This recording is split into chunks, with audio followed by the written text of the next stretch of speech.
There's exactly one clause in this agreement that protects my entire income, and almost every new investor skips reading it. This is the exact structure I use to control a property I don't own, and by the end of this video, you'll know precisely what to ask for before you ever sign one. The first time I tried this, I was genuinely nervous picking up the phone. I was calling a property owner I'd never met, asking to rent their unit, then immediately telling them I planned to sublease it to someone else. That sounds like a red flag to most landlords, and honestly, it should. Most owners have been burned before by a tenant who sublets quietly and causes damage nobody accounts for. So the pitch can't sound like a renter asking for a favor. It has to sound like a business proposing a solution to a problem the owner already has, which is vacancy risk and turnover cost. Once I reframed it that way, on that very first call, the conversation changed completely. The owner stopped treating me like a tenant and started treating me like a vendor. I remember hanging up the phone afterward, almost surprised at how differently that conversation went once I stopped asking for a favor and started offering a solution instead. In this video, I'm walking you through exactly how that entire pitch actually works, the specific sublease language that has to be in the agreement, the standardized furnishing approach I use on every single unit, the pricing formula that turns a normal rent into real profit, and finally, that one protective clause I promised you last time. Here's the actual framing I use, word for word. I tell the owner I run a company that provides fully furnished corporate housing to relocating employees and traveling professionals, and that I'm proposing to lease their unit on their behalf, guarantee the rent regardless of whether my own tenant renews, and handle all furnishing, cleaning, and maintenance coordination myself. From the owner's perspective, their vacancy risk disappears entirely. They get one reliable payment every month from a business entity, instead of chasing an individual tenant for rent or dealing with turnover between leases. That single reframe, from renter to vacancy mitigation vendor, is the entire reason these conversations work at all, and it's worth rehearsing out loud before the first call, because it doesn't come naturally the first few times. It's not a trick, it's genuinely a better deal for the right kind of owner, which is exactly why it holds up over repeated conversations. The single most important line in this entire agreement is the sublease rights clause. Without it explicitly written in, subletting a unit can violate a standard lease and gives the owner immediate grounds to terminate the agreement entirely. With it written in clearly, spelled out in plain language rather than buried in boilerplate, I've full legal permission to place my own corporate tenants inside that property without risk of breach. On a recent unit, I signed an agreement paying the owner $1,800 a month in guaranteed rent. With the sublease clause in place, I furnished that same unit and placed a corporate tenant paying $3,800 a month for it. The spread, before furnishing and management costs, was $2,000 on a single unit, entirely because of one clause most first-time investors never think to negotiate before they sign. To keep this scalable across dozens of units instead of just one, every property gets the same standardized furnishing package. Not a custom design job negotiated fresh each time. That means the same bed frame, the same couch, the same kitchen setup, ordered from the same handful of suppliers every single time, which keeps costs predictable and setup speed fast and repeatable. On average, that full furnishing package runs close to $8,500 per unit, financed through a business credit line rather than paid up front in cash, which matters a great deal once we'll get to how this whole operation gets funded without touching personal savings a few videos from now. Standardizing this one decision alone has probably saved me more time than any other single choice I made setting this business up. The pricing formula itself is simple on purpose, and I run the same one on every property before I ever agree to sign.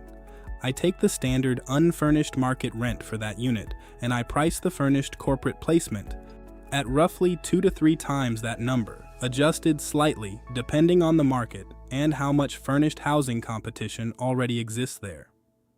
On that $1,800 unit I mentioned earlier, that formula landed almost exactly on the $3,800 I ended up charging, which tells me the formula is doing its job correctly, rather than just getting lucky on one deal.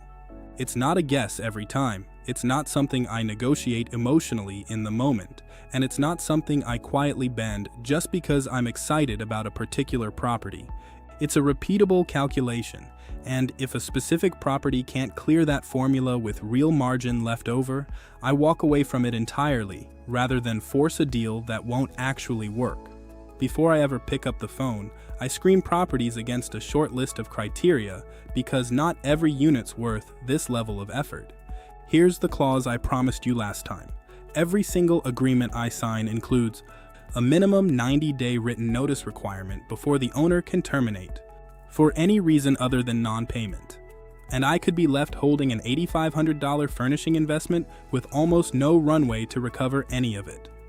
With that clause negotiated up front, I've real time to find a new tenant, physically relocate the furniture somewhere else, or recover the remaining unamortized costs directly from the owner in writing. This is the single line that turns an otherwise risky arrangement into something I'm genuinely comfortable scaling.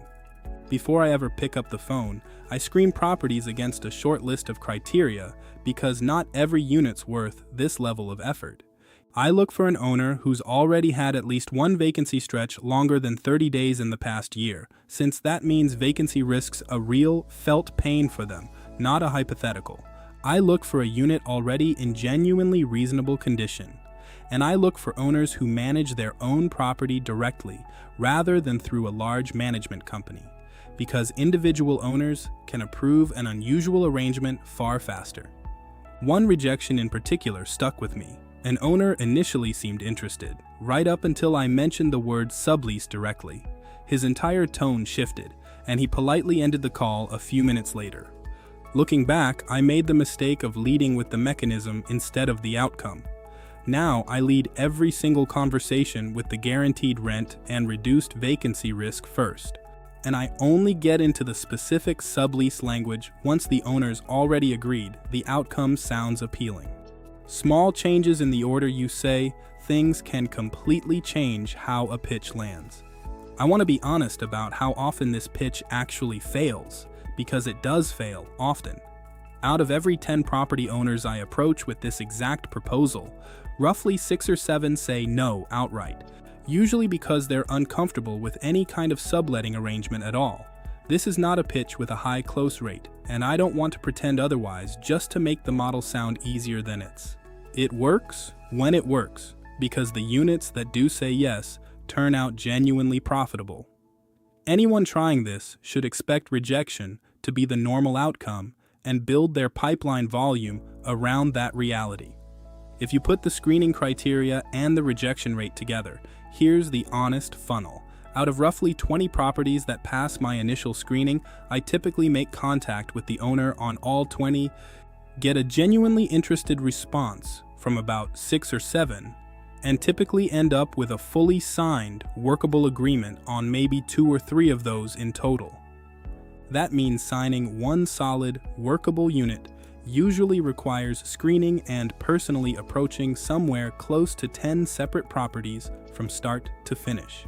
Don't quit before the model ever gets a real chance to prove itself. What's worth noticing here is that this entire structure is really just a vendor relationship, dressed up in the language of a lease. The same underlying logic shows up in plenty of other service businesses. Guarantee a fixed payment to remove risk for the other party and keep the resulting upside spread for yourself. Understanding it clearly in this real estate context is genuinely useful for any business you build. So that's the full structure, start to finish, exactly as I actually run it. The vacancy mitigation pitch, the sublease clause, and the standardized furnishing formula that keeps costs predictable across every unit. The pricing formula that turns ordinary rent into a real, repeatable spread, and the 90-day protective clause that keeps my furnishing investment safe. This is the exact mechanism every unit this season's built on. If you want the full market selection method next, subscribe so you don't miss exactly how I pick cities I've never set foot in. Next time I'm showing you the exact data points I score every single city against before committing to a market I've never physically visited, including the one signal that ruled out 2 cities I originally had on my shortlist. That breakdown's right there in the next video. Let's get ahead of it.